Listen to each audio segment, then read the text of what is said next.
Good morning, all the students. We will see the now we will see the practical regarding microprocessor. That is the in your curriculum of fifth semester electrical engineering, and especially I am conducting the practical for the section B. So let us start the discussion. Basically, in this practical,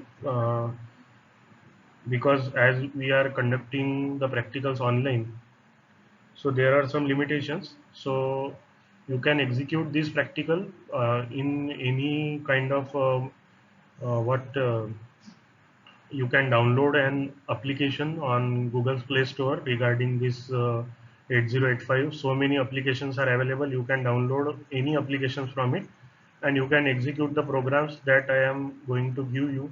And already I have uploaded various type of question bank on Moodle regarding 8085 practical. So it is your duty to go through that question and try to get the answers of that question. For the first 5 to 6 experiments, I have already given the answers, but for the next experiments, I have not given the answers. So it is your duty to search that answers and make sure that you will give answers to all the questions. Otherwise, when we have to face the external practical exam, then there should not be any issue. And next thing again, very simple thing, how the submission of this practical will be conducted. That you have to solve a question bank on Google form, that is 5 questions on per experiment. That is I will upload 50 questions for you, and from that every questions will be compulsory, and according to the marking of that 50 questions you will get the internal marks.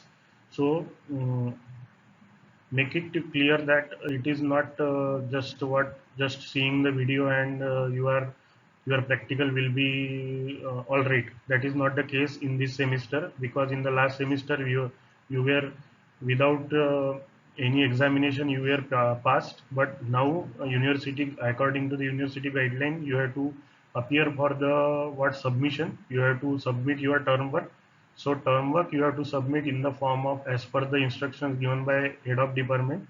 So the term work will be based on the performance of your how you solve the question bank, or in what Google form. So that question banks I will upload after covering all the experiment.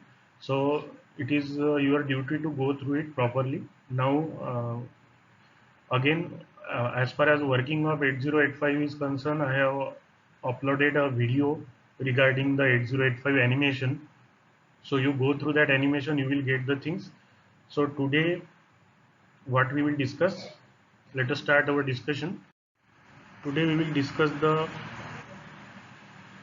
fundamental part of the 805, that is our experiment number 1. In that we will discuss architecture, instruction formats, addressing mode and pin diagram, because to program 8085 we should know all these 4 things, otherwise we cannot program 8085. So basically this is a Intel microprocessor. Okay, so we will discuss one by one architecture, instruction formats, addressing modes, and then we will go for the pin diagram. So what are the objectives? To study the various aspects of 8085 microprocessor, to execute various assembly language program of 8085. That is the objective of this lab. So basically we will start with our experiment number 1 to study the fundamentals of 8085. You have already seen the this architecture in your theoretical theory. So basically it is a quite complex architecture where you are having timing and control, address buffer, address data buffer. These are the set of registers, instruction decoder and machine cycle encoder, instruction register, flag register, temporary register, accumulator, ALU, then the power supply and the ground, interrupt controller and serial IO port. So this is what the your microprocessor is all about. It is known as the architecture of the microprocessor, where each block has its own function, uh, its own duty to perform. Means here you are seeing the ALU. The function of the ALU is to perform the arithmetic logic operation. Flag register will decide will show external world, that which type of operation is carried out by the ALU. Then the accumulator is a one type of register where any kind of ALU operation if we have to do, then one data should be in the accumulator. So this is the very important register. Then the instruction register, the instruction we will write down in the ALP. That ALP will be converted into machine cycle. So machine instruction decoder means it will convert ALP into hex code. Hex means hexadecimal number system, and then binary number system. Okay. So this is the work of this instruction decoder and machine cycle. Timing and control. So this is related with the clock pulse. So these are the various inputs, that is reset, DMA, direct memory access, status, control, clock generation, timing and control. These are the sets of register where they can be used in a pair or they can be used separately. Okay. Stack pointer, program counter, increment, address buffer and address, serial IO control, interrupt control. So this is the overall architecture of your 8085, where the most important thing is this ALU and this instruction cycle decoder. All others are also important, but still the main function of this 8085 is to perform arithmetic and logic operation. Okay, so this is the architecture of 8085. That it is already covered in the theoretical aspect, but still we should know while doing the practical. This is the address buffer, this is data bus. So data bus is 8 bits, address bus is 15 bits. Okay, then the clock. Okay, then the power supply, ground and +5. Without power supply this 8085 does not work. So this is the requirement of 8085. It is known as architecture. This diagram is known as the architecture of the 8085. This is Intel microprocessor which was invented by Intel Corporation. Okay.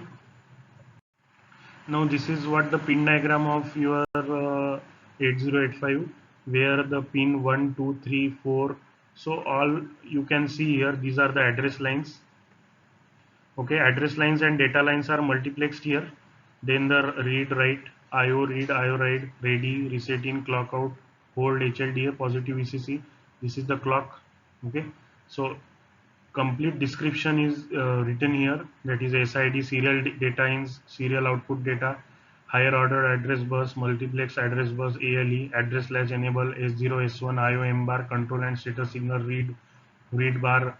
Bar means it is the active low signal. Already you have studied in this theoretical aspect regarding 8085. This is the pin diagram. It is basically a 40 pin IC.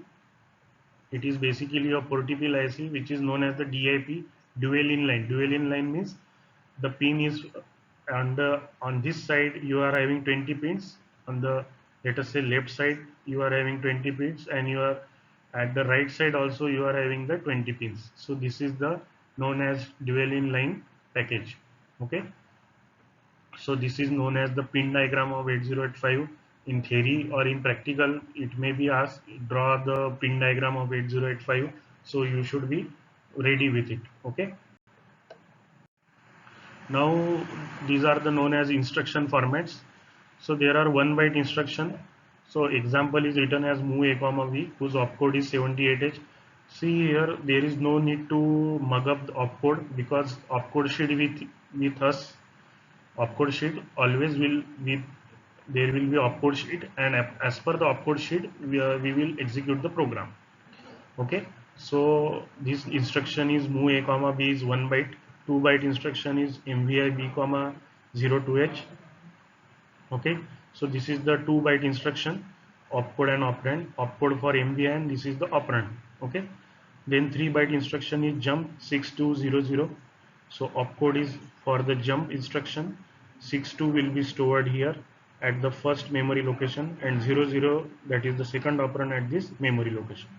Okay, so there are the 3 bytes requirement. So these are the only 3 byte instructions are allowed in the 8085, not more than 3 byte is allowed. Okay, because it is a 8-bit processor, that's why 3 bytes are only allowed. More than 3 byte it is not allowed. Okay, now what are the addressing modes? part of the programming flexibility for each microprocessor is the number and different kinds of ways programmer can refer data stored in the memory. So while programming, what is our task as a programmer? How we represent data to the 8085, that is our need. Okay, so that need we have to fulfill. So the different methods that we will use while defining data to the 8085, that is known as the addressing modes. So there are 5 addressing modes: immediate, register, direct, indirect, implied. One by one we will discuss it. So immediate addressing mode. So MVI, LXI, this kind of addressing modes are known as the immediate addressing mode. In an immediate addressing mode, 8 or 16-bit data can be specified. The immediate addressing mode is very easy to understand, that is letter I. Okay, if you see the letter I, then it is the immediate addressing mode. Then next is the register addressing mode. The register addressing mode specifies the source operand, destination operand, or both contained in 8085 register. So when only if you are using in an instruction the registers which is belonging to 8085, that becomes the register addressing mode. So if you see here in this instruction move a comma b, you are seeing the register A and register B. So this becomes the register addressing mode. Likewise, these are the two instructions. Next is the direct addressing mode. In the direct addressing mode, address is directly given to the what? Processor. See here. So operand is directly given instruction itself. This second and third byte instruction contains 16-bit address. So LDA200H. See here, the address is directly given. So LDA means load accumulator to the memory locations. SHLD, store the HL register pair into the consecutive memory locations. So as the address is directly specified in the instruction itself, that's why it is known as the direct addressing mode. Now next is the indirect addressing mode. In the indirect addressing mode, the memory address where the operand located is specified by the contents of register pair. So LDAXB loads the accumulator with the contents of memory location pointed by BC register pair. Move M, A stores the contents of accumulator in the memory location pointed by the HL register pair. So this is the indirect addressing mode where there is a need of address, but address is indirectly specified to the processor or the registers of the processor, and it will perform accordingly. Then the implied addressing mode. In the implied addressing mode, opcode specifies the address of operand. See here CMA, that is complement contents of the accumulator. Directly it knows the opcode. So there is what it is known as the implied addressing mode and RAL. So there are directly one instruction where there is no address, no immediate data. It will perform accordingly, and most of the implied addressing mode works with the accumulator. Okay, so this is the implied addressing mode. So here we have finished our experiment number 1, that is the study of 8085 and its instruction sets. Then we have seen the pin diagram, we have seen the architecture, and then we have seen the various type of addressing modes. So what is your task is to go through the theoretical aspect of 8085, and there are some questions I have uploaded on the Moodle. So it is your duty to go through the question, because Viva will be based on that questions, and your exam term work, that is submission, will be also based on that question bank. Okay, so thank you. We will go for the next experiment.